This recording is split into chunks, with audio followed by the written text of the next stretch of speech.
Hello, કેમ છો બધા? તમારી સાથે એક નાની એવી સ્ટોરી શેર કરવી છે આજે. ખાસ કરીને હું ઘણા બધા ફિમેલ પેશન્ટને કન્સલ્ટ કરતી હોય. ઘણીવાર એવા નાના નાના સિમ્ટમ્સ એ પછી અમારી સાથે શેર કરતા હોય કે મને આ પણ તકલીફ થાય છે, આ પણ તકલીફ થાય છે. અને પછી એ જ લોકો મને સામેથી એવું કે આવું તો મેડમ બધાને થાય, આવું તો ઠીક છે, પણ ખાસ આ મને મોટી તકલીફ મારી આ છે. એટલે એ લોકો નાના નાના જે સિમ્ટમ્સ જે હોય એને એ લોકો નેગ્લેક્ટ કરતા હોય. તો એની માટે હું તમારી સાથે એક કેસ શેર કરીશ આજે. એક ફિમેલ પેશન્ટ લાસ્ટ 20 ડેઝથી અમારે ત્યાં એડમિટ છે. એ બેન જ્યારે આવ્યા હતા ત્યારે એમને ખૂબ જ તકલીફ હતી. અત્યારે તો હવે એમને ખાસું એવું બેટર છે, સારું એવું પરિણામ મળ્યું છે બધી ટ્રીટમેન્ટોથી.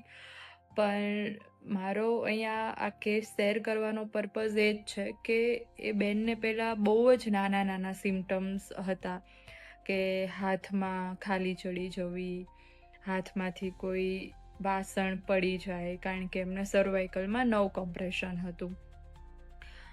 પણ એમને અવોઇડ કર્યું કે ઠીક છે, થાય છે. અને ધીમે ધીમે એ કન્ડિશન એટલી બધી વર્સ થઈ ગઈ કે એમને કંઈ ફીલ જ ના થાય. તમે એમના હાથમાં કોઈ પણ જગ્યાએ ટચ કરો કે પગમાં ક્યાંય ટચ કરો, એ રાતના કરવટ ચેન્જ કરે તો એ બેડમાંથી નીચે પડી જાય. તો અહીં મારો કહેવાનો મતલબ એ છે કે એક નાના સિમ્ટમ્સને નેગ્લેક્ટ કરવાથી બોડીમાં આટલા મેજર ડિસ્કમ્ફર્ટો થવાના સ્ટાર્ટ થઈ જાય છે.